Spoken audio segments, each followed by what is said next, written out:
People think being the CEO of a billion-dollar company means living the perfect life. They imagine private jets, luxury penthouses, expensive watches, and dinners in restaurants where reservations are booked months in advance. They're not wrong. I have all of those things. What they don't see is how lonely the top can be. My name is Ethan Cross.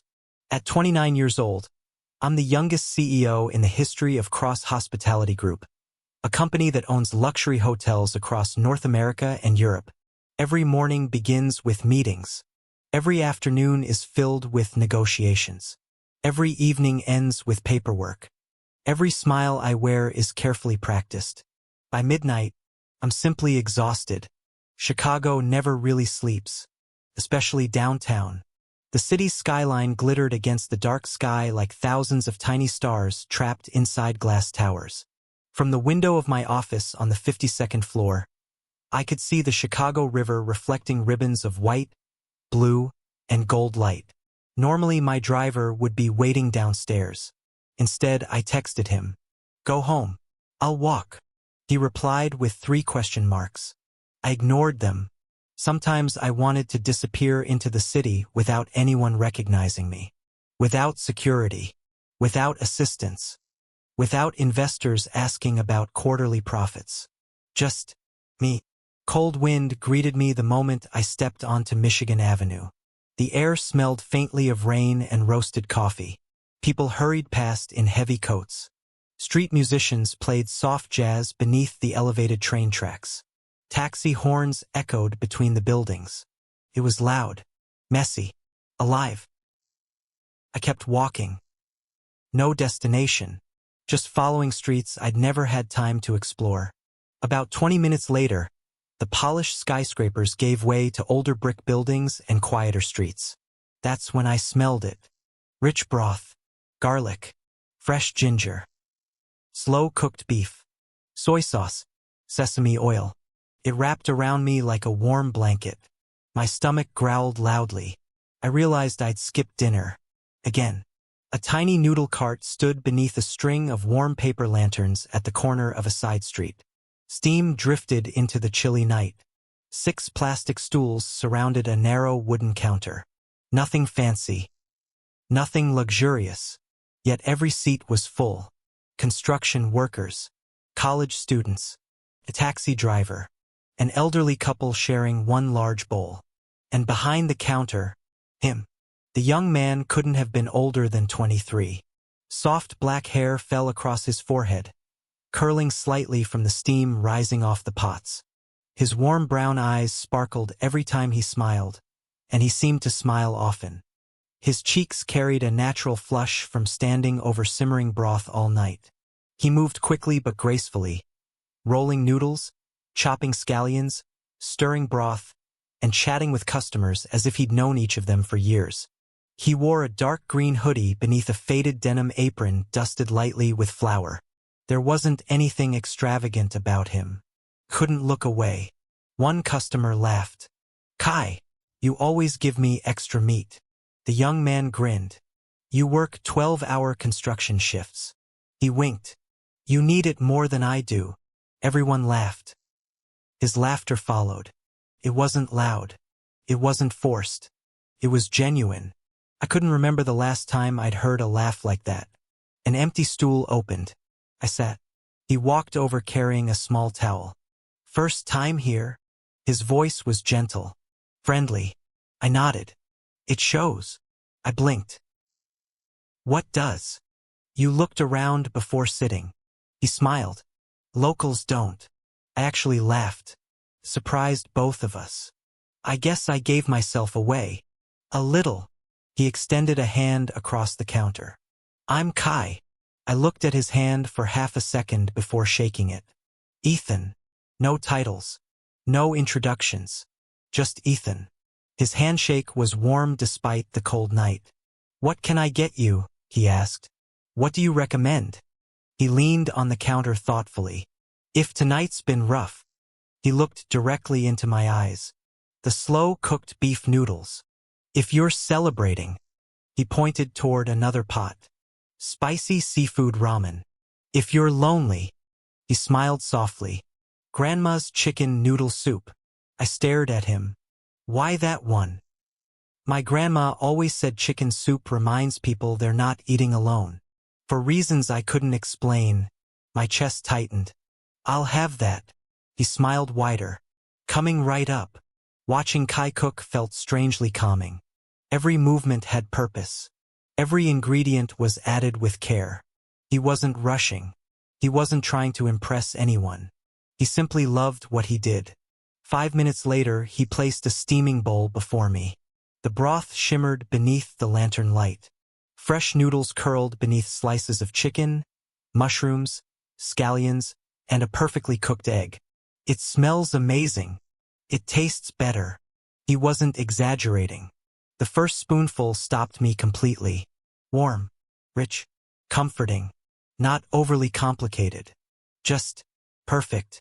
I closed my eyes. Without thinking, I smiled. Kai rested his elbows on the counter. Good. I looked up. I think. I laughed softly. This might be the best thing I've eaten all year. He pumped a fist dramatically. Yes. Several regular customers laughed. Told you, one of them called. Kai rubbed the back of his neck, suddenly looking shy. I've been trying to perfect that recipe since I was 16. You did. Our eyes met. For a moment, neither of us spoke. The city noise faded into the background. Only the gentle bubbling of broth remained. Then another customer called his name. He hurried away with an apologetic smile. I stayed long after finishing my meal. Not because I was hungry, because, for the first time in years, I wasn't in a hurry. As I stood to leave, I reached for my wallet. How much? Kai shook his head. First bowls on the house. I can't let you do that. You can. He smiled. Just promise you'll come back. I looked at him, at the little noodle cart, at the warm lanterns glowing against the cold Chicago night, at the place that somehow felt more like home than my penthouse ever had. I will. And for the first time in a very long time, I found myself looking forward to tomorrow. There was an old saying my father used to repeat whenever he caught me spending too much time on something. Habits make a man. At the time, I thought he meant discipline. Wake up early. Work hard. Never show weakness. Never let emotions interfere with business. For years, I lived exactly that way. Then, I met Kai, and somehow, in less than 2 weeks, he became my favorite habit. Every night at exactly 11 o'clock, after the last board meeting ended and my office lights dimmed, I left Cross Hospitality Tower through the employee entrance instead of the front lobby. No security escort. No company car. Just a black wool coat, a gray scarf, and a baseball cap pulled low over my face. I walked the same 20-minute route through downtown Chicago, past the glowing storefronts, across the bridges spanning the Chicago River, by the saxophone player who always performed beneath the elevated tracks, by the florist closing her shop, by the bakery preparing tomorrow's bread.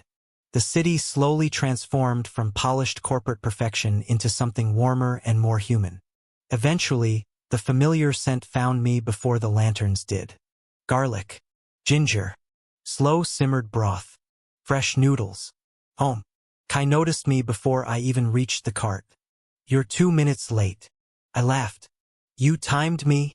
I time everyone. He placed a steaming glass of hot barley tea in front of the empty stool beside him. Construction workers arrive at 10:30. He pointed toward one customer. The nurse comes at 10:45. Another finger. The taxi drivers. He grinned. Whenever they're hungry. Then he looked back at me. And Mr. Corporate. He tapped the counter. 11 o'clock. I raised an eyebrow. Mr. Corporate? You still haven't told me what company you work for. I manage hotels. That's all. Pretty much. He narrowed his eyes dramatically. I don't believe you. Why? You eat like someone who forgets meals. He leaned closer. You have calluses from holding a pen, not lifting boxes. Another inch closer. And your watch probably costs more than my noodle cart. I instinctively slid my sleeve over the watch. He burst into laughter. I knew it. I didn't say you were wrong. You didn't have to. He smiled mischievously. Your face did. The regular customers had begun treating me as if I'd always belonged there. Evening suit guy. You finally smiled today. Kai, your boyfriend's here. I nearly choked on my tea. Kai almost dropped a bowl of noodles. The elderly couple who had made the joke laughed so hard they had to wipe tears from their eyes. We're not. Kai started. We just. I added. Neither of us finished the sentence. Instead, we looked at each other, then away, both of us smiling despite ourselves. Over the following nights, our conversations grew longer. Kai learned I preferred extra scallions. I learned he hated mushrooms despite cooking with them every day. He loved old movies. He couldn't sing in tune. He secretly collected recipe books from different countries. He had inherited the noodle cart from his grandmother, who had immigrated to Chicago decades earlier with little more than a handwritten notebook of family recipes. She always said food isn't just food. Kai carefully stirred a pot of broth. It's memory. It's comfort. It's how people say, I care about you, without using words. I watched the steam curl around his face. You really believe that? I do. He looked up. What about you? What about me? When was the last time someone cooked just because they cared? The question hit harder than I expected. I searched my memories. Business dinners. Private chefs. Room service. Luxury restaurants. Everything prepared perfectly. Nothing prepared personally. Finally, I don't remember. Kai's smile softened. I'm sorry. I shrugged. I guess I never noticed until now. The first snowfall arrived earlier than expected. Large white flakes drifted through the streets, covering sidewalks and parked cars in a blanket of fresh snow. Business meetings ran late. Traffic came to a standstill. Instead, I walked. By the time I reached Kai's cart, snow clung to my hair and shoulders. The street was nearly empty. Only one lantern remained lit. Kai stood beneath it, wrapping up supplies. When he saw me, his eyes widened. You actually came. You said to come back. I thought the snow would stop you. I made a promise. For a brief moment, neither of us spoke. Snowflakes settled gently on Kai's dark hair, making it sparkle beneath the lantern light. He looked beautiful. The realization caught me completely off guard. Not because of expensive clothes. Not because he was trying to impress anyone. Simply because he was being himself. You haven't eaten, have you? I smiled sheepishly. How do you always know? You get this tiny wrinkle. He pointed between my eyebrows. Right there. I have a wrinkle? You do when you're hungry. I laughed. No one has ever told me that. Then no one has been paying attention. The words escaped him before he realized what he'd said. His cheeks immediately turned pink. I didn't mean. It's okay. I smiled. I like that someone noticed. Instead of serving me at the counter, Kai carried my bowl to the small covered seating area beside the cart. It's freezing. You'll be warmer here. The tiny space was barely large enough for two people. Our shoulders brushed every time one of us moved. Outside, snow continued falling silently. Inside, warm light from the lanterns painted everything gold. Halfway through dinner, the lights suddenly flickered. Then, darkness. A neighborhood power outage. Only the lanterns around Kai's cart remained glowing. Customers groaned. Kai laughed. Grandma always insisted on real lanterns. He lit another one. She said electricity fails. He placed it between us. Candlelight doesn't. The warm glow illuminated his face. His brown eyes reflected tiny flames. Without thinking, I reached across the table and gently brushed a snowflake from his hair.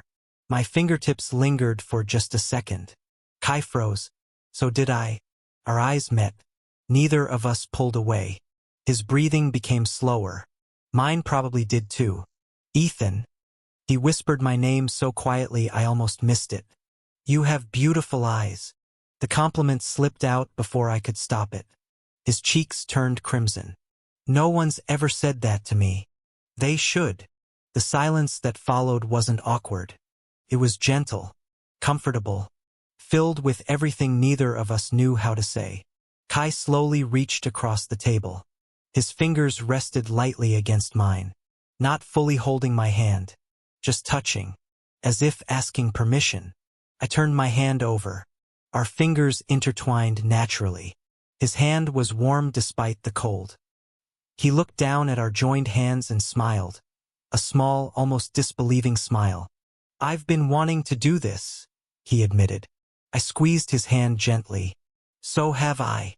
Neither of us rushed. Neither of us leaned in. It wasn't time yet. Some moments deserved patience. Outside, snow continued to fall over downtown Chicago, covering the streets in white. Inside the little noodle cart, surrounded by the comforting aroma of broth and the glow of old lanterns, I realized something I hadn't expected.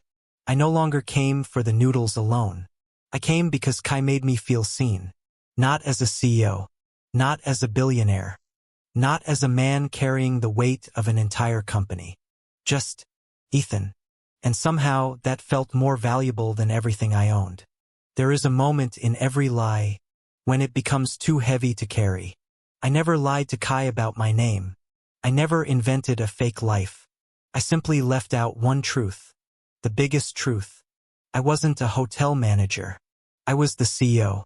Every smile he gave me, every bowl of noodles he placed in front of me, every late-night conversation beneath those paper lanterns, had been built on something incomplete. Every night I promised myself that tomorrow, I would tell him. Tomorrow became next week. Next week became another. And before I realized it, I was afraid. Not of losing my reputation. Not of disappointing my shareholders. I was afraid of losing the only person who looked at me without seeing a billionaire. Monday mornings were always brutal. By 8 o'clock, I was seated at the head of the boardroom table on the 52nd floor of Cross Hospitality Tower overlooking downtown Chicago. Floor-to-ceiling windows framed the skyline. Luxury hotels, office towers, the Chicago River. Everything my company had helped build. The presentation began. Project Renaissance. A sleek rendering appeared on the massive screen. Glass towers, luxury shopping, a 5-star hotel, conference center, rooftop gardens. The board applauded. This redevelopment will transform the old warehouse district, one executive said proudly. It will increase annual revenue by nearly 30%. Another smiled. Construction begins next month. I stared at the digital map. My heartbeat slowed, then stopped. One tiny red circle. Corner of Wells Street and Randolph. Exactly where Kai's noodle cart stood. No. I leaned forward. What properties are included? The room became quiet. Our acquisitions team purchased nearly every business. The executive clicked another slide. Only a few independent vendors remain. A small noodle cart beneath paper lanterns. Kai's cart. Someone had taken the picture during the day. The lanterns were unlit, but I recognized every detail. The old wooden counter. The faded blue umbrella. The handwritten menu. The place where I had slowly fallen in love. They refused to sell, another executive explained. We'll begin legal proceedings next week. The words echoed inside my head. Refused to sell. Legal proceedings. Demolition. I suddenly couldn't breathe. The meeting ended 2 hours later. I remembered none of it. I signed papers, answered questions, approved budgets. But my mind remained on that photograph. Had Kai known? Was that why he'd looked tired lately? Why he'd stared at the empty buildings across the street? Why he smiled just a little less? That evening, I reached the noodle cart earlier than usual. Kai was sitting alone on one of the stools, reading through a thick envelope. His usual bright smile was missing. When he noticed me, he quickly folded the papers. Hey! His voice sounded softer. Tough day. He forced a smile. You could say that. I sat beside him. Neither of us spoke for a minute. The broth simmered quietly. Steam drifted upward. Chicago traffic hummed in the distance. Finally, Kai laughed. You know what's funny? What? I've spent my whole life believing hard work could solve almost anything. He looked down at the envelope. But some problems don't care how hard you work. I already knew what was inside. The acquisition notice. The eviction papers. Still, I asked, what happened? He handed me the documents. They want this street. I unfolded the letter carefully. Cross Hospitality Group. My company logo stared back at me. Every word felt like a knife. Official notice of property acquisition. Redevelopment project. Final negotiation opportunity. Failure to comply. I stopped reading. I don't understand. Kai shrugged. They're building another luxury hotel. He laughed bitterly. I guess billion-dollar companies don't need little noodle carts. I couldn't look him in the eyes. My grandmother built this place. Kai rested one hand on the wooden counter. When she came to America, she barely spoke English. She sold noodles from a tiny pushcart. He smiled faintly. Eventually, she bought this corner. I grew up right here. He pointed toward a faded pencil mark on one of the wooden posts. See that? I nodded. Grandma measured my height every birthday. Higher, higher, higher. Tiny marks climbed the post. I promised her. His voice cracked. I'd never let this place disappear. The lantern light reflected in his eyes. For the first time, I saw tears gathering there. Without thinking, I reached across the counter and gently held his hand. I'm sorry. He squeezed my fingers. I know. You didn't build the hotel. Those words hurt more than if he had blamed me. Because I had. That night after closing, Kai surprised me. Walk with me. We wandered through downtown Chicago, passing the glowing riverwalk. The skyline shimmered in the calm water. Boats drifted beneath the bridges. A cool breeze carried the scent of the river. We eventually stopped on a quiet overlook. Neither of us spoke. Kai leaned against the railing. I've never asked much about you. I looked toward the water. You haven't. You always listen to me. He smiled. But I barely know anything about your life. I know your favorite noodles. You hate mushrooms. You drink black coffee. You work too much. You smile differently now than when we first met. He looked at me curiously. But who are you, Ethan? The question hung between us. This was the moment. No more hiding. No more tomorrow. I took a slow breath. Kai. My full name is Ethan Cross. He blinked. Okay. I own Cross Hospitality Group. Silence. He stared at me. Waiting. I continued. I'm the CEO. The words barely left my mouth before I saw the change in his expression. Confusion. Disbelief. Recognition. His eyes widened. No. His voice was barely a whisper. No. He stepped backward. The Cross Hospitality Group? I nodded once. Very slowly. His breathing became uneven. The company. Building the hotel? I closed my eyes for a second. Yes. The color drained from his face. You knew. I found out recently. You knew. I wanted to tell you. When? His voice rose. After my shop was gone? After I signed the papers? After I thanked you for listening every night? Kai. You sat there. He pointed toward the noodle cart in the distance. You listened while I talked about saving my grandmother's dream. His eyes filled with tears. And you never told me who you were. I was trying to protect what we had. He laughed bitterly. No. You were protecting yourself. Those words struck harder than any insult. Because they were true. He turned to leave. Instinctively, I reached for his wrist. Kai, please. He stopped. Slowly, he looked down at my hand, then back into my eyes. There was pain there. Not anger. Pain. He gently removed my hand from his wrist. I don't hate you, Ethan. His voice trembled. I hate that I trusted someone who never trusted me enough to tell me the truth. He walked away. I watched him disappear into the Chicago night. I wanted to run after him, to explain everything, to tell him that every smile had been real, every laugh, every conversation, every feeling. But none of those words could erase the truth.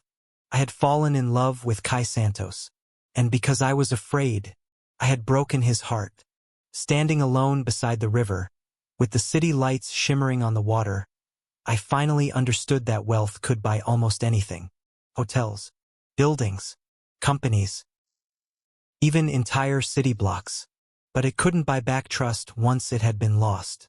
And for the first time in my life, I didn't care about losing a business deal. I cared about the one person I had never meant to hurt. People often say love changes you.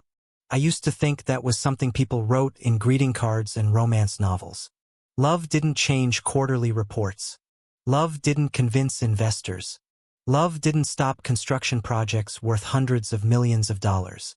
At least, that's what I believed. Until I lost Kai. Only then did I realize that love doesn't always make life easier. Sometimes, it gives you someone worth fighting for. The morning after Kai walked away, I arrived at Cross Hospitality Tower before sunrise. The lobby was empty except for the security guard, who looked surprised to see me so early. "Good morning, Mr. Cross." I managed a tired smile. "Morning." By 6 o'clock, every executive involved in Project Renaissance had been summoned to the boardroom. They entered one by one, coffee in hand, expecting another routine meeting. Instead, I stood at the front of the room with a stack of files. "I want every document related to the South Loop redevelopment." The room fell silent. One executive frowned. "Is there a problem?" "I'll decide that after I read everything." For the next 3 days, I barely left my office. Contracts, environmental reports, property appraisals, community impact studies, acquisition records, thousands of pages. The deeper I dug, the more uncomfortable I became. Several local businesses had accepted buyouts willingly. Others hadn't. Some property values had been dramatically underestimated. Community hearings had been rushed. Historic preservation recommendations had been quietly ignored. One report caught my attention. Cultural Heritage Assessment. Buried near the end was a single paragraph. The Wells Street Market District represents one of Chicago's oldest surviving immigrant business communities and contributes significant cultural value to the neighborhood. Recommendation: preserve whenever possible. Someone had highlighted the paragraph, then crossed it out with red ink. I slammed the report onto my desk. Who approved this? My legal director shifted uneasily. It was considered financially impractical. No. I looked directly at him. It was considered inconvenient. The room became painfully quiet. For the first time since becoming CEO, I wasn't thinking about profits. I was thinking about lanterns, about handwritten recipes, about the tiny pencil marks on the wooden post where Kai's grandmother had measured his height. Some things couldn't be replaced by glass towers. That afternoon I drove, not to another corporate meeting, but back to the neighborhood. Construction surveyors were already measuring sidewalks. Orange markers dotted the streets. Several storefronts stood empty. Kai's noodle cart was open, but business was slow. He noticed me almost immediately. His smile disappeared.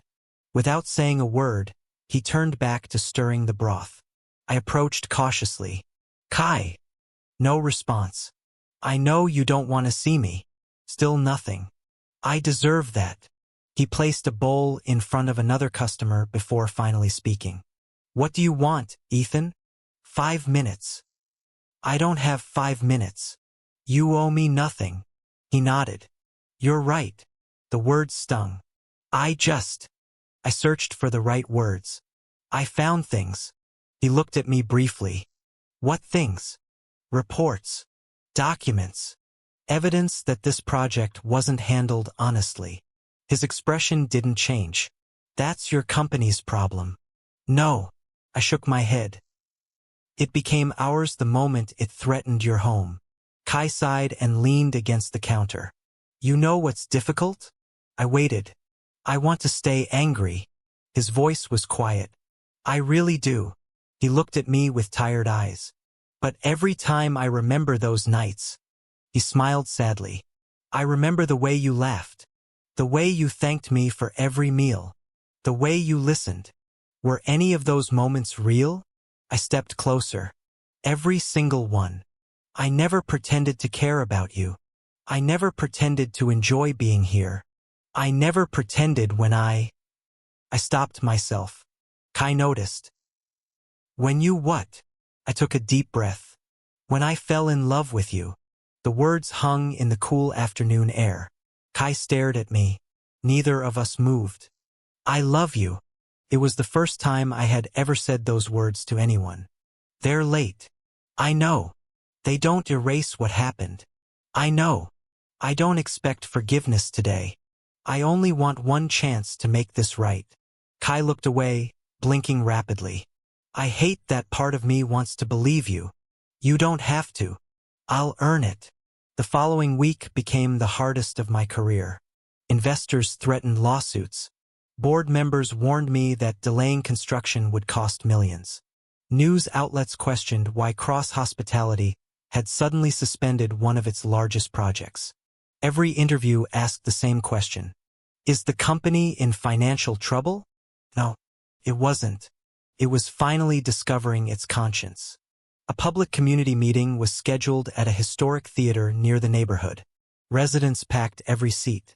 Business owners stood shoulder to shoulder. Television cameras lined the back wall.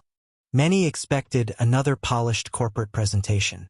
Instead, I walked onto the stage alone. No prepared speech. No teleprompter. Just a microphone. My name is Ethan Cross. Murmurs spread through the audience. As CEO of Cross Hospitality Group, I paused. I owe this community an apology. The room fell completely silent. We focused on buildings. We forgot about people. We measured land. We failed to measure memories. I glanced toward the middle rows. Kai was there, standing beside several neighborhood business owners. He looked genuinely surprised. I cannot undo the fear we've caused. But I can change what happens next. A new rendering appeared on the large screen behind me. Not a glass tower. A redesigned district. Historic storefronts restored. Tree-lined streets. A boutique hotel built on vacant lots instead of occupied businesses. A public plaza centered around the neighborhood's market. Local restaurants featured prominently. The noodle cart remained exactly where it belonged. Gasps filled the theater. We're canceling the demolition. Applause erupted. Some people cried. Others hugged each other. Business owners who had feared losing everything broke into relieved smiles. Through it all, I looked only at Kai. His eyes shimmered with tears. Not of sadness. Of hope. Late that evening, after the crowd had dispersed, I found Kai back at his noodle cart. Neither of us spoke immediately. He prepared a bowl of chicken noodles, the same recipe he had served me on my first night. He placed it gently in front of me. You remembered. I always will. I looked up. I don't deserve this. No. He smiled faintly. But maybe you're earning it. For the first time in weeks, we laughed together. The sound felt unfamiliar, yet wonderfully right. When I finished eating, I stood to leave. Kai! He stepped around the counter before I could continue. There were no customers. Only the quiet glow of paper lanterns swaying in the evening breeze. He stopped in front of me, close enough that I could see the tiny flecks of gold in his warm brown eyes. I still have questions. I'll answer every one. I'm still hurt. I know. I'm not ready to pretend everything is fixed. I'm not asking you to. He searched my face for a long moment. Then, very gently, he reached up and straightened the scarf around my neck. A small gesture he'd noticed needed doing. You forgot to fix this, he murmured. I smiled.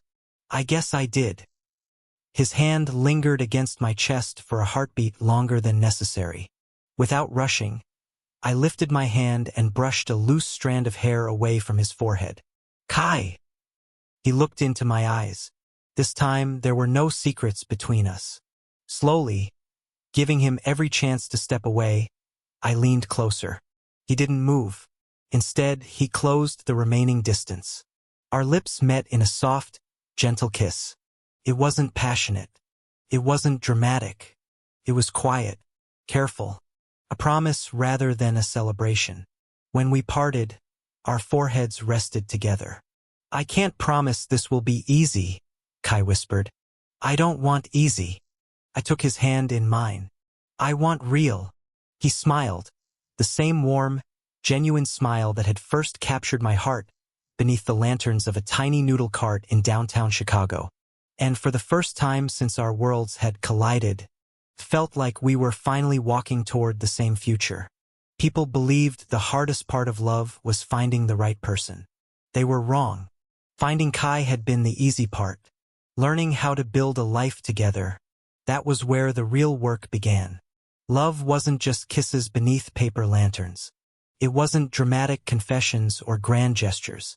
It was showing up, every day, even when life became complicated. Especially then. 3 months had passed since Cross Hospitality announced the new redevelopment plan. The neighborhood was changing but not disappearing. Historic brick buildings were being restored instead of demolished. Fresh murals decorated alleyways once covered in faded graffiti. New trees lined the sidewalks. The boutique hotel was taking shape on an abandoned parking lot rather than over family businesses. Most importantly, every evening at 11, Kai's noodle cart was still exactly where it had always been.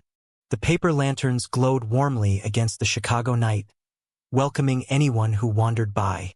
Construction workers sat beside office employees. College students laughed with retired couples. Taxi drivers swapped stories with tourists. Kai greeted every customer with the same bright smile. Watching him work never got old. One evening, after the last customer left, Kai tied on a second apron and tossed it toward me. It landed against my chest. I looked at it, confused. What am I supposed to do with this? He folded his arms and grinned. Put it on. I'm wearing a $2,000 suit. Exactly. He pointed toward the apron. Protect the suit. I laughed despite myself. You planned this. For weeks. You've been waiting to boss me around? Oh, absolutely. His eyes sparkled with playful satisfaction. Mr. CEO. He tapped the wooden counter. Welcome to your first noodle making lesson. 20 minutes later, flour covered my sleeves, my tie, my hair, even my shoes. Kai leaned against the counter laughing so hard he had tears in his eyes. I've never seen anyone lose a fight with dough. I negotiate billion-dollar contracts. You also somehow managed to throw flour onto the ceiling. I honestly don't know how. He wiped his eyes. I know. I watched it happen. He stepped behind me. So. His voice softened. Hold the dough like this. His hands gently covered mine. Warm, steady, patient. He guided my fingers through the movements. Don't force it. I'm trying. That's the problem. He smiled. You're trying too hard. I turned my head slightly. Our faces were suddenly only inches apart. You say that about everything. Because it's true. His breath brushed lightly against my cheek. Neither of us moved. The kitchen grew very quiet. Outside, distant traffic echoed through downtown Chicago. Inside, the only sound was our breathing. Kai looked into my eyes. You've got flour on your face. I do. Instead of wiping it away immediately, he smiled mischievously. Should I leave it there? I'd rather you didn't. Oh, it's hurting my CEO image. He laughed softly. I like this image better. He gently brushed the flour from my cheek. His fingertips lingered. Without thinking, I leaned forward and kissed him. It was a slow, affectionate kiss, filled with laughter more than urgency. When we finally pulled apart, Kai rested his forehead against mine. You taste like flour. So do you. Whose fault is that? Probably yours. He smiled. I'll accept that. Dating Kai meant discovering a completely different rhythm of life. Instead of expensive restaurants, we explored Chicago's neighborhoods after midnight. We walked along the Chicago Riverwalk with hot coffee warming our hands. We shared deep dish pizza from a tiny family-owned shop that Kai insisted was better than any luxury restaurant. On Sunday mornings, before the city fully woke, we wandered through farmers' markets searching for the freshest vegetables and spices. Kai knew nearly every vendor by name. Ethan, an elderly woman, waved enthusiastically. You finally came. I blinked. You know me? Kai laughed. I might have talked about you. The woman raised an eyebrow. Talked about? She chuckled. Honey, he wouldn't stop talking about you. Kai's ears turned bright red. Mrs. Alvarez. What? She shrugged innocently. You've been smiling like a fool for months. I couldn't stop smiling myself. As our relationship grew, so did public curiosity. One afternoon, I stepped out of a meeting to find my phone flooded with notifications. A blurry photograph had appeared online. It showed me sitting at Kai's noodle cart, laughing while eating from a paper bowl. The headline read, Chicago CEO's secret midnight visits continue. By evening, television crews had begun appearing near the neighborhood. Reporters interviewed customers. Social media exploded with speculation. Some believed I was conducting a secret business deal. Others claimed I was hiding from investors. Only a handful guessed the truth. Kai looked worried as he scrolled through the articles. I'm sorry. He frowned. For what? Your private life is becoming public because of me. I gently took the phone from his hands and locked the screen. Kai. He looked up. I've spent years hiding behind cameras and press releases. I reached for his hand. If the world finds out I'm in love with the man who makes the best noodles in Chicago, I smiled. That's not a scandal. That's the happiest headline I've ever had. His eyes softened.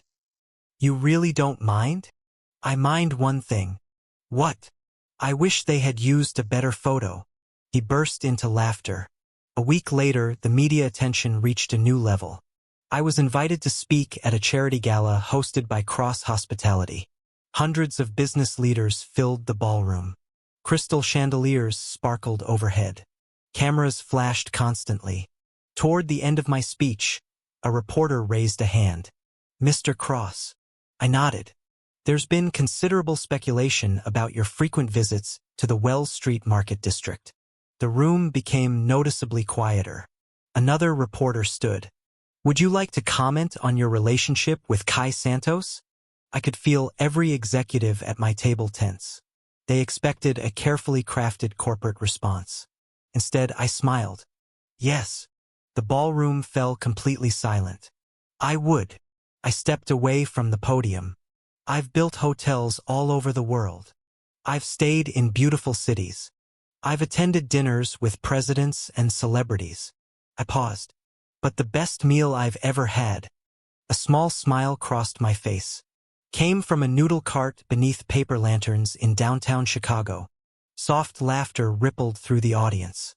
And the greatest privilege of my life isn't being CEO. It's being loved by the man who serves those noodles. For a heartbeat, no one reacted. Then applause erupted.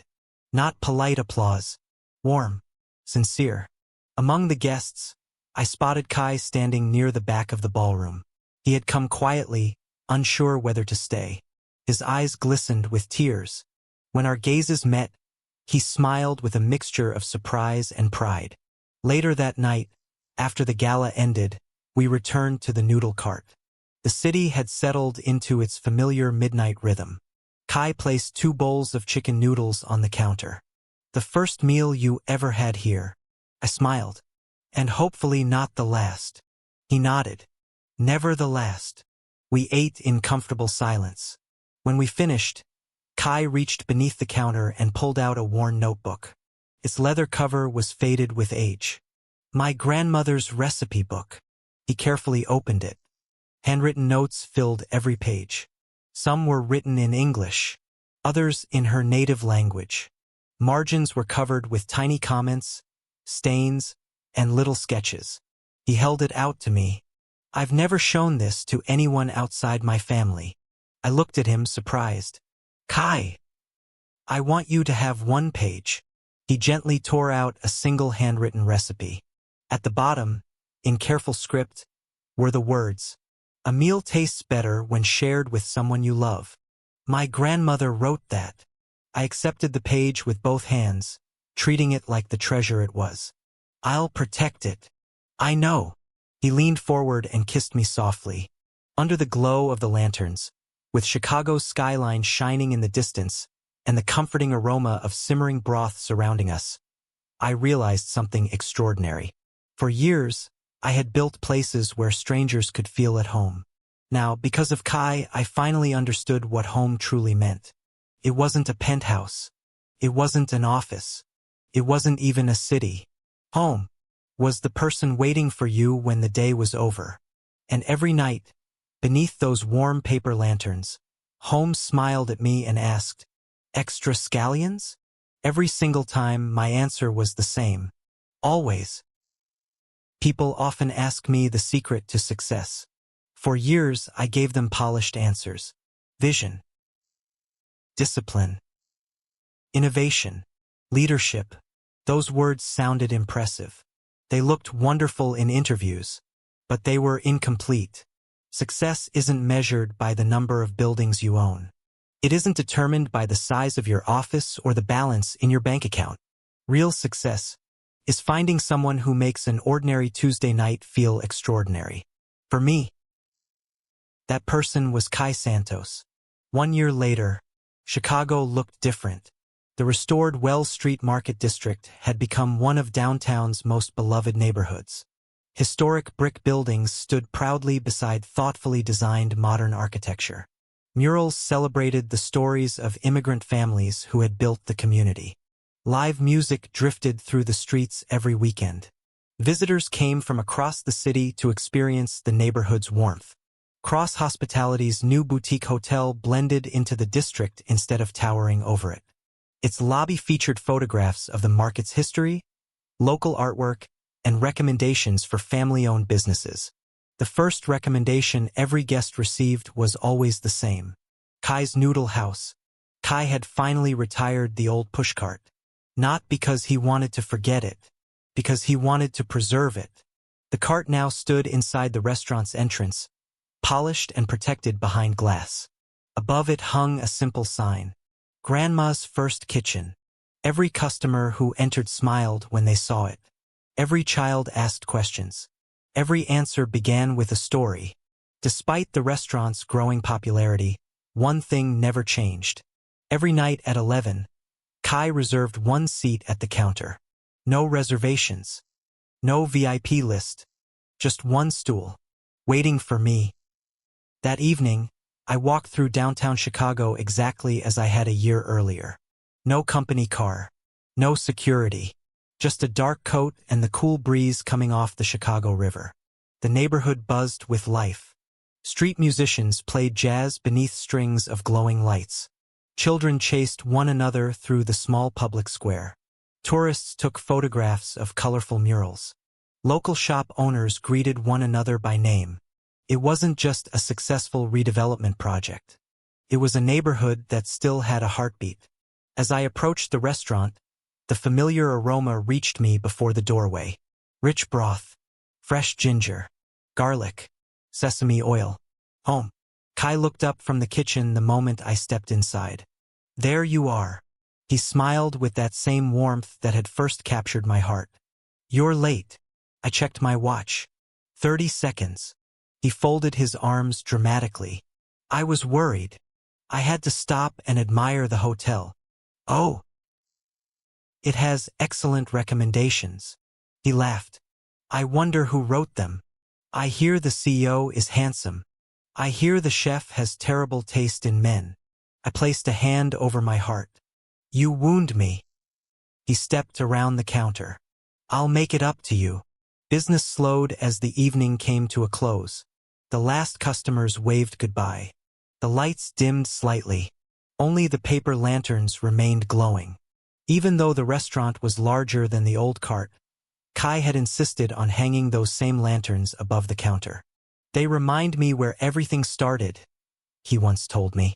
I understood. Some beginnings deserved to be remembered forever. Kai carried 2 bowls of chicken noodles to the counter. "The original recipe." I smiled. "My favorite." He sat beside me instead of across from me, just like he had during that snowstorm months ago. We ate quietly, enjoying the comfortable silence that only comes from knowing someone deeply. There was no need to fill every moment with conversation. Sometimes, sharing the same space was enough. When we finished, Kai disappeared into the kitchen. He returned carrying a small wooden box. "I found this while cleaning." He placed it in front of me. Inside lay a neatly folded receipt. The paper had yellowed slightly with time. I unfolded it carefully. At the top were the words, "Chicken noodle soup." Below that, "Paid $0." In Kai's handwriting, one sentence had been added. "First bowls on the house. Just promise you'll come back." I looked up. "You kept this?" He nodded. "I keep important things." Emotion tightened my throat. I almost forgot. I never did. I reached into the inside pocket of my coat. "I have something too." Kai tilted his head curiously. I placed a small velvet box on the counter. His eyes widened. "Ethan." Before he could say anything, I gently took his hands in mine. "They say a proposal should be perfect. I don't think perfect exists. What I do know is this." I smiled softly. "A year ago, I came here because I was hungry. I thought I was looking for dinner." I shook my head. "I was actually looking for you." His eyes shimmered. "I found the person who taught me that kindness is stronger than power. The person who reminded me that home can fit beneath paper lanterns. The person who loved me before he knew who I was, and chose to love me again after learning the truth." I slowly opened the velvet box. Inside rested 2 simple platinum rings.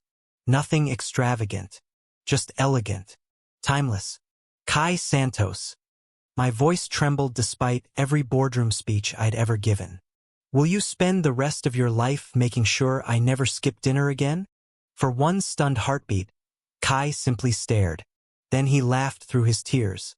"That," he wiped at his eyes, "has to be the most Ethan proposal in history." "So," I asked nervously, "is that a yes?" Instead of answering immediately, he stepped closer. Very gently, he cupped my face in his hands. "You know," he whispered, "my grandmother used to tell me that love isn't about finding someone who completes you. It's about finding someone who chooses you every single day." He smiled through happy tears. "I choose you, Ethan. Yesterday, today, and every tomorrow." "Yes." His answer was barely above a whisper. "But it's the easiest yes I've ever said." I slipped the ring onto his finger. He slid the other onto mine. Neither of us noticed the kitchen door opening behind us. A moment later, clap. Then another, and another. We turned around. Standing in the dining room were our friends, neighbors, restaurant staff, construction workers, the elderly couple who had teased us from the beginning, Mrs. Alvarez from the farmer's market, hotel employees, and even several members of my executive team. Someone had clearly been keeping a secret. Kai looked horrified. "You all knew?" The elderly gentleman laughed. "We've known for weeks." His wife grinned.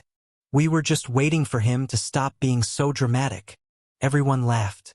I couldn't help laughing too. Mrs. Alvarez dabbed at her eyes with a napkin.